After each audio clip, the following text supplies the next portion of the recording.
Muito prazer conhecê-los, é uma honra estar aqui.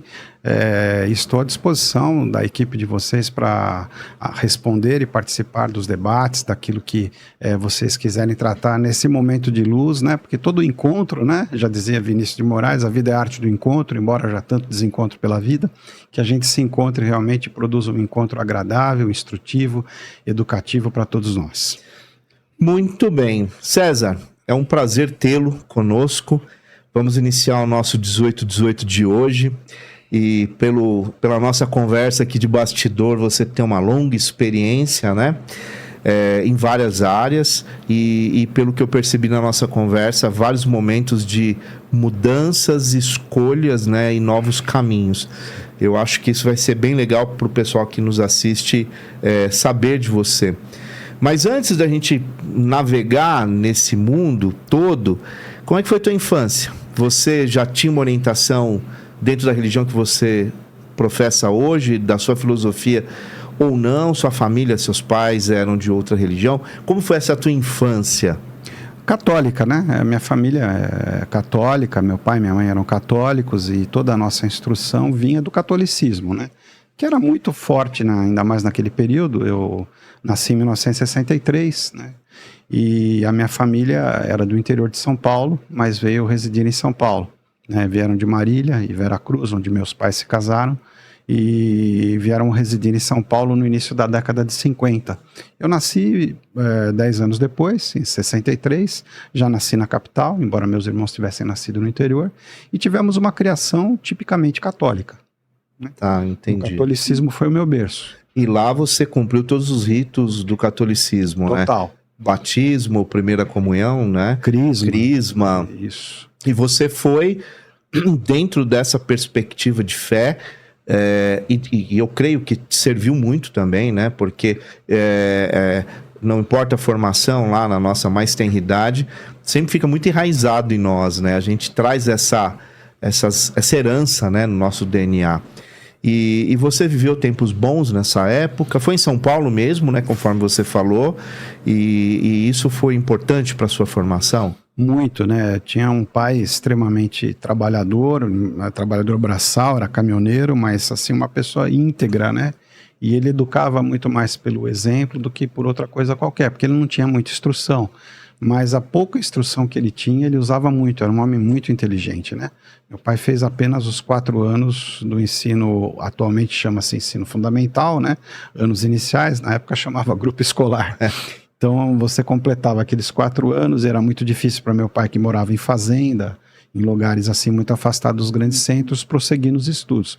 Mas ele tinha uma caligrafia, um conhecimento que, olha...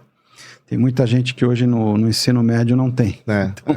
É incrível como eles tinham um amor à leitura, quanto que ele admirava um livro, um jornal, e como ele manuseava bem, né, livros, jornais.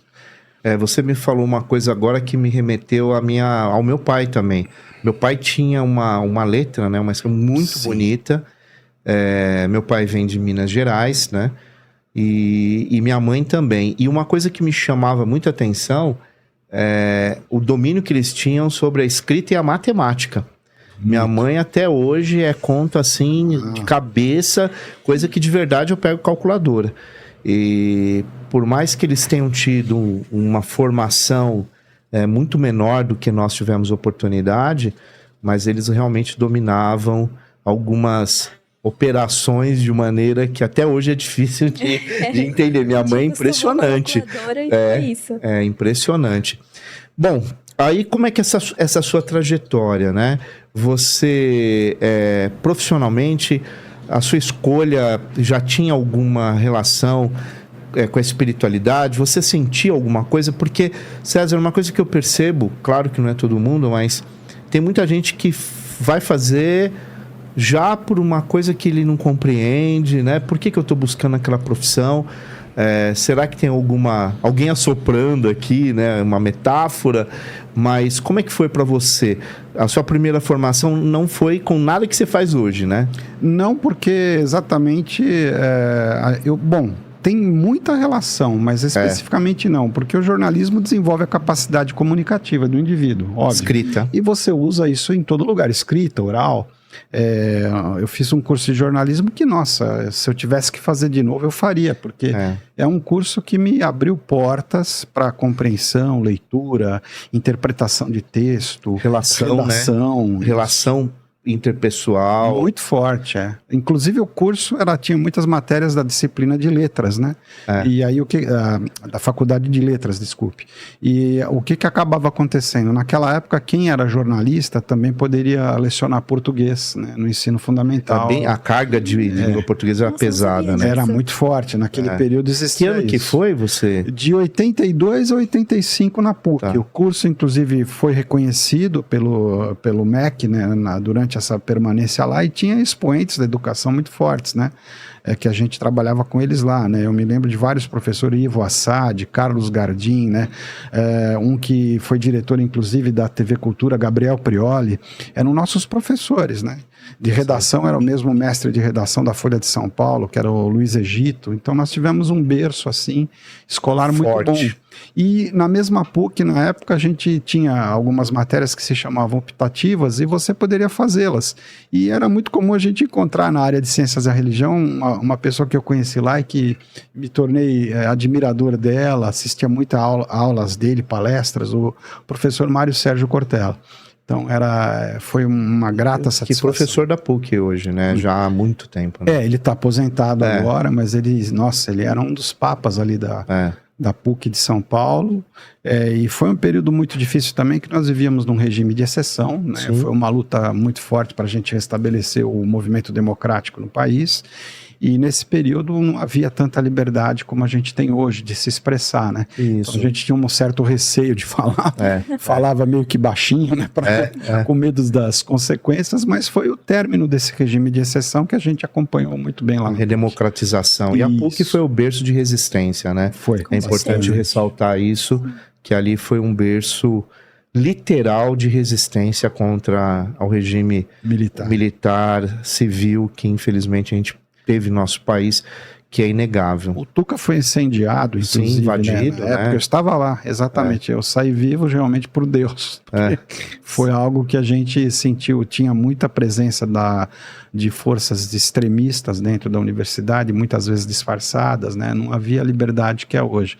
Tipo assim, eu tô te batendo, você não sabe porque tô apoiando, mas porque está apanhando, mas eu sei porque eu estou te batendo. É um negócio assim, pesado, né? Mas a gente com isso também adquiria mais, por incrível que pareça, essas dificuldades só nos fizeram mais fortes. Porque a gente se tornou mais aguerrido, valorizava mais o estudo, a gente dava mais valor a esse processo todo de construção de conhecimento, e isso fez com que a gente se tornasse realmente pessoas mais resistentes em relação às crises, né? Eu costumo afirmar isso, né? Momentos como esse forjam profissionais mais resilientes, mais questionadores, né? E eu tenho certeza que você passa por essa formação e hoje eu acho que alguns momentos de crise que a gente passou também teve características parecidas na formação de quem estava aí, né, nessa parte mais acadêmica, na luta aí do dia a dia. Mas enfim, você faz jornalismo, né, num lugar incrível que é a PUC São Paulo, uma formação incrível, porque isso eu tenho certeza que é inquestionável, ainda mais naquela época, década de 80, 90, né, não que hoje não seja, mas... E de repente você trabalha como jornalista um tempo, né, bom, inclusive com algumas pessoas importantes do meio jornalístico, e de repente você dá uma virada na sua vida, seminário. Sim, porque foi uma como eu poderia dizer? Como que isso aconteceu, uma revolução espiritual, né? O espiritismo fala em reforma, eu vou usar um termo mais agressivo, é revolução, não reforma, porque foi realmente um momento de... um chamado que eu senti muito forte, não para fazer um discernimento. Não tinha uma convicção plena de que eu deveria ser sacerdote, mas eu senti um chamado muito forte. Nessa certa feita você era... jornalista. E católico praticante. Não conhecia a doutrina espírita, não tinha nenhuma noção do espiritismo. Mas eu resolvi atender esse chamado e deixei o jornalismo, né? Na época eu trabalhava na Rádio Globo de São Paulo, Rádio Excelsior, que hoje é a CBN. Né? CBN. Não façam contas da minha idade, por favor. Mas não chamava CBN, chamava Excelsior ainda, né?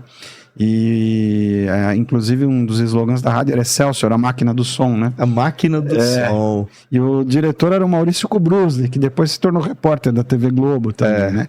Nós tivemos um trabalho lá de 13 anos que eu fiquei dentro da rádio. Quando eu fui fazer jornalismo, eu já estava trabalhando na rádio. Eu comecei como office boy lá, né? E depois eu fui fazendo uns trabalhos, redigindo textos. Na época eu tive uma pessoa que me incentivou muito. A primeira foi Osmar Santos, né? Que era o líder da equipe de esportes, e meu primo também. E o Edson Scatamakia, que foi um jornalista também muito importante na minha vida, na minha formação. Então me ajudaram bastante nesse processo. Mas depois eu resolvi fazer essa experiência vocacional. Passei a residir numa paróquia perto da minha casa, né, que é a paróquia São Francisco Xavier, no bairro do Jardim Japão, divisa ali com o Parque Novo Mundo. E lá eu fiz uma experiência vocacional maravilhosa. Encontrei um grande formador, Padre Jeremias. Tínhamos o bispo, naquela época regional era Dom Joel.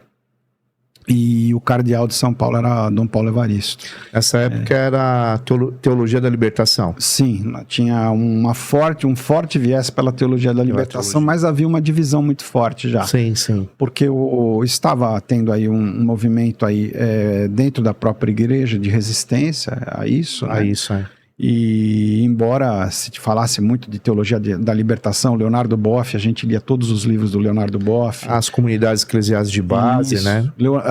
Gustavo Gutierrez, que também foi um dos principais autores aí da teologia da libertação, a gente também lia bastante. O Clodovis Boff, que era irmão do Leonardo.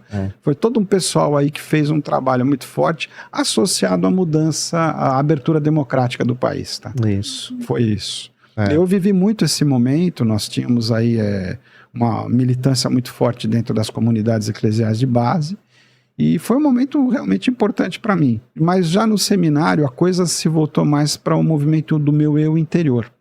Comecei a trabalhar esse momento do meu eu interior, e o seminário foi rico para mim, né? Nós estudamos muitas coisas que, nossa, eu não tinha nem noção de que poderia ser tão profundo um estudo, né?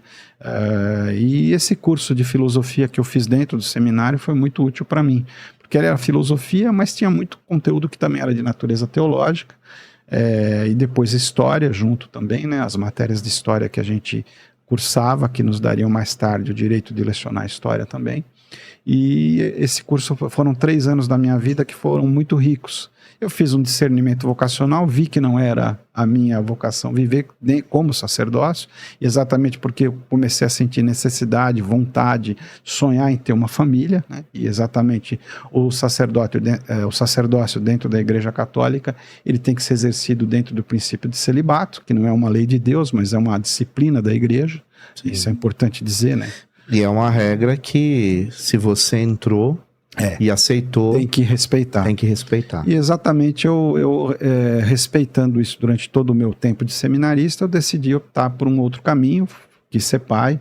Tenho 2 filhos, né? Um já é formado em História pela Federal de São Paulo, a Unifesp. História e também. E a minha filha está se formando em Gestão Ambiental na USP esse ano.